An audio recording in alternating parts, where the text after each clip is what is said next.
my understanding of the NDIS is that it's very complex, and perhaps someone could say that it's been an unplanned pregnancy with premature birth to get votes initially, plus you got the complication of centralisation, and that's not being critical of anyone in the NDIA at all, but that's just the reality of what I see as the politics of the circumstances when it started.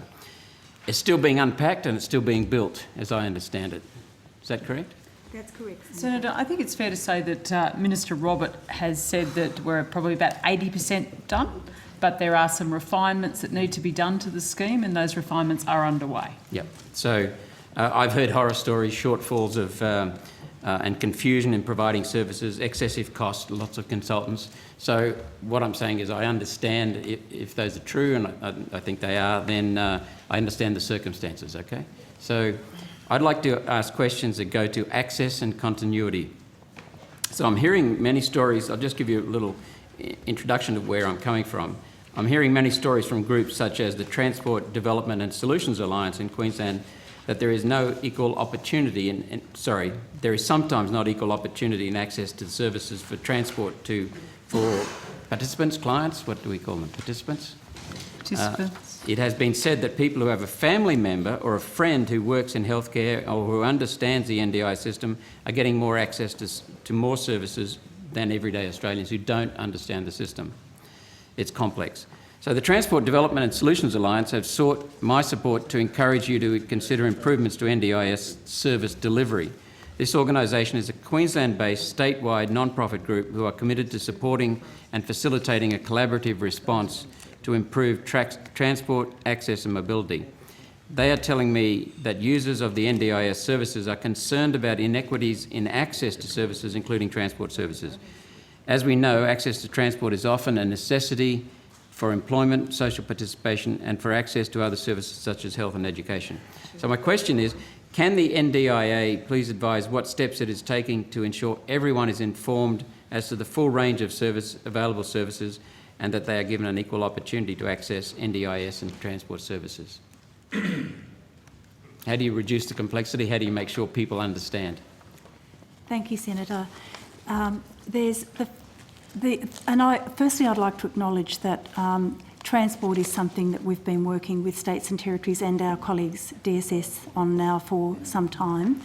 It's important to understand, and I think you've acknowledged this, that transport is more than the NDIS. You know, so states and territories provide public transport, and indeed they're required to, under the Disability Discrimination Act and also under the Disability Strategy, National Disability Strategy, to provide reasonable access for all their citizens to the same, reasonable access that other citizens have, and that includes making allowances for people with disability. So that's the first point I would make.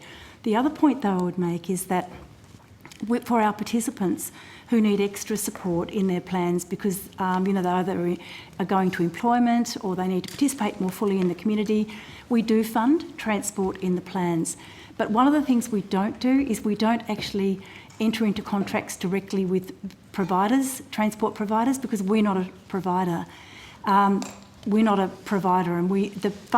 funds go through participants' plans, and then they choose who they might use to provide their transport services. Now, I'm not sure if that's answered all of your question, but I guess I'm looking for something to do with making more people more aware of the choices and options within the NDIS, because what we're picking up is that if a participant has a family member who's in health services, then they can understand and sign up and go through the process much easier. It might be useful if the NDIA talked about how they communicate the NDIA service and what's available and what a participant or someone seeking access, how they engage with those.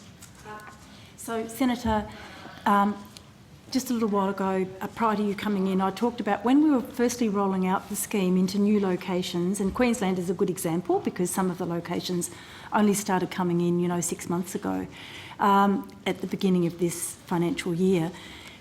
What we've always done is go into those locations and we engage very strongly with the community, all the community groups, schools, whatever we need to do, public forums, to try and talk to people about what the scheme offers, who might be, how they can seek access to the scheme, what sort of things the scheme can do for them to make their lives better. And we also, that's one of the things that we do. The second thing we do is we spend a lot of time with people when they come through after they've gotten access at the planning stage to talk about their goals, what do they want to do. So if someone wanted to use transport in their plan to achieve their goals, then that's something that would likely go into their plan. So we spend quite a bit of time with people explaining what they can do and access that they may never have been able to access. So is that based on an interview in a way of Yes. needs?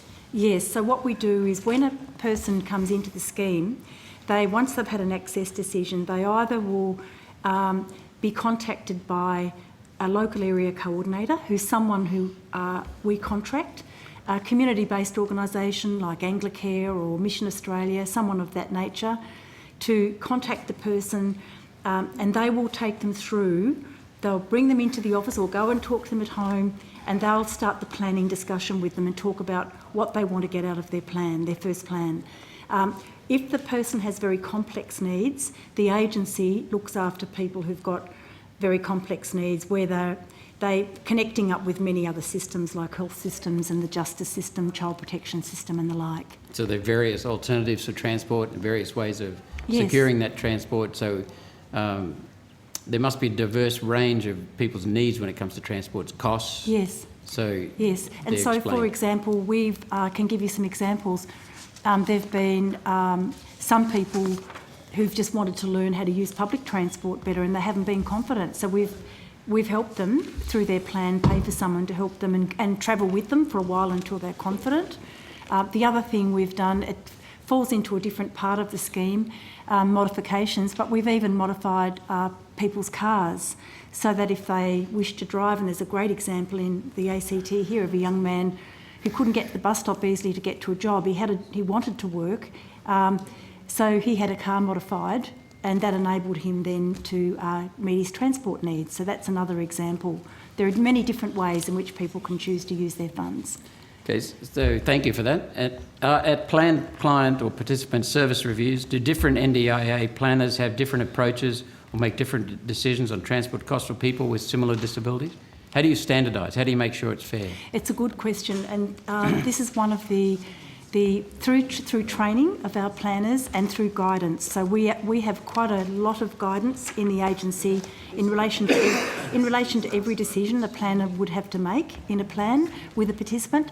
And one of the things that we do is we do audits, and we do look at the differences between plans to try and understand the consistency between our planners. But I want to acknowledge, though, that in a scheme like this, where you've gone from less than 2,000 in 2000 or around 2,000 people in 2016 to now what is a workforce of over 11,000 nationally, you're going to get, unfortunately, we will have some variation for a little while, and that's why we need to keep training.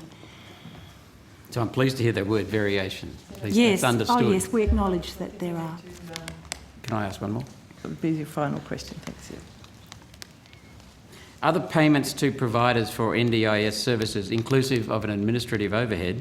And if so, or if not, how do you, or even if it is, how do you make sure that the more established providers from, say, the non-government organisations, mainly from the churches, that are very strong in rural areas with high overheads, are they going to be able to transition to a transaction model where the smaller, more nimble, more tech-savvy companies are able to provide service with lower overheads and then take their business? And how will that affect rural areas in particular? We're worried about the potential discontinuity of services if the more established older players with high overheads are driven out of business. So with our pricing, Senator, we do a lot of work around the country with all of our pricing increases. We talk to a lot of providers, and we, even by service type, we dig right down and work out what we think would be the price needed to be able to help people to continue to deliver services, but we're also wanting to make sure that the provider market moves to become efficient and effective. And so it is fair to say that the transition to the scheme and individual payments by participants to providers has been quite challenging. Many providers have made that transition and done very well. Some find it more difficult, particularly some of the smaller organisations. And where we know there are issues with providers servicing participants, we will quickly hop in and try and understand the reasons why. We've also sometimes intervened by making some quick changes where we think the problem is more systemic rather than just one or two providers. It is a concern that some people in rural areas, regional areas, are used to the old model with one organisation does several services, comes in, has a cup of tea, and that's valuable, but those entities tend to have higher overheads and might be driven out. So I'm just wondering if the NDIA is aware of that. We're doing some work with providers around and offering them business advice grants. We've got regional coordinators across the country, and we're offering grants to organisations to help them deal with that transition that you're talking about. They were providing under this model and we're asking them to change their business.